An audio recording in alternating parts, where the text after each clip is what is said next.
وجهات المهاجر، إعلام لا حكومة له. I am proud to note that Article 475 of the Penal Code, which allowed a ruling judge to force a minor to marry her rapist, which is the case of Amina, and I will talk about it later, was abrogated but just 3 weeks ago. But at the same time, as a Moroccan woman, I feel ashamed to see that although the Moroccan constitution states that men and women are equal in all aspects of life, they remain unequal before the law and its implementation. I am proud that Morocco has ratified the UN Convention for the elimination of all forms of discrimination against women, but I am ashamed when I learn about the exoneration and acquittal a month ago, despite indisputable incriminating evidence of a deputy who was accused of rape. Even worse, in that particular case, the victim was thrown in jail for 3 days because she was outraged and she voiced her outrage in front of the courtroom. I am ashamed indeed that Morocco ranks only 129 out of 135 countries in the 2012 Global Gender Gap Report. It ranks 126 on the literacy rate. These are troubling statistics for a country that claims to be democratic and forward-looking, especially in comparison to its neighbors, Algeria and Tunisia, which rank 120 and 108 respectively. Although many women hold posts in state administrative bodies, the justice system, and the private sector, they are rarely represented in decision-making positions and continue to be significantly underrepresented in political bodies. I am alarmed by the high rates of unemployment for women, 38% in 1999 and 54% in 2007, while men's numbers remain stable. I am also alarmed by the cases of domestic violence, 17,511 cases reported by a hotline for domestic violence that was created in 2007.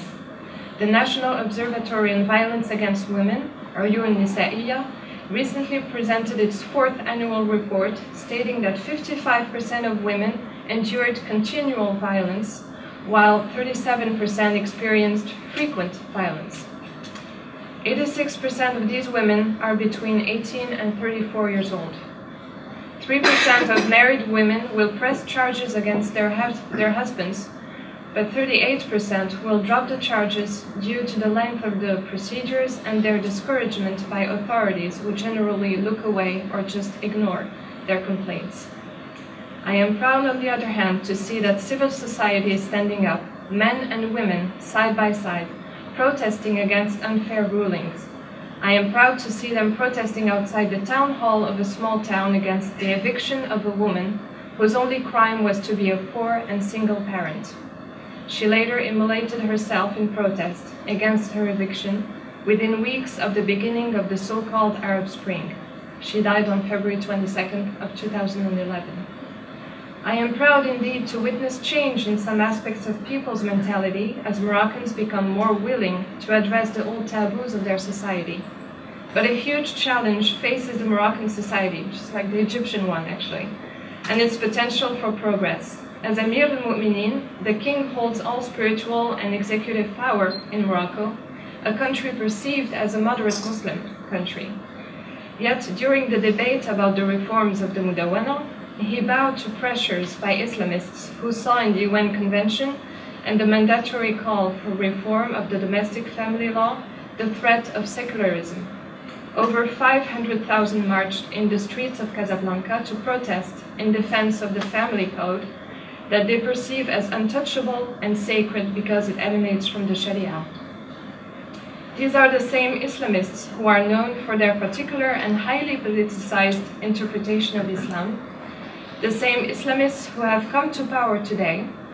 The only woman currently in the Moroccan government is an Islamist who is in charge of the Ministry for Solidarity, Women, Family and Social Development. She calls herself a feminist and yet espouses the most conservative patriarchal positions of her male counterparts. For example, when the young Amina Filali was raped age 15 and later committed suicide because she was forced to marry her rapist, This minister, Souleyma Haddaoui, claimed that marriage between a rapist and his victim, quote, does not hold only disadvantages, unquote. She also stated on public TV that Amina had killed herself because she was too immature to handle rape, the stigma of rape. So now what next? Which solutions can we implement? Changing laws, obviously, ratifying conventions, revising codes, does not hold all the answers. These are positive steps, but they can also serve only as decorum. It does not matter that you have an article in the penal code condemning rape if the authorities will not even take the victim's deposition, or worse, tell them that they brought the sexual assault upon themselves. Governmental authorities need specific training to address instances of violence against women, and civil society holds the solution through raising public awareness on that issue and calling for the change. Personally, I believe that Arab women living in the West, just like this beautiful panel, have a responsibility to help our sisters back home by making their voices heard and raising the profile of their struggle. If not for international awareness and pressure, Article 475, that had condemned Amina Filali to wed her assaulter, we would have not seen its abrogation. In the wake of the revolts and changes that are happening in the region, it should be emphasized that revolutions have little relevance if they are not attended by progress in the social and legal status of women. When women are treated badly and are abused, society as a whole will remain unjust, corrupt, and repressive. Thank you. Okay. Thank you very much.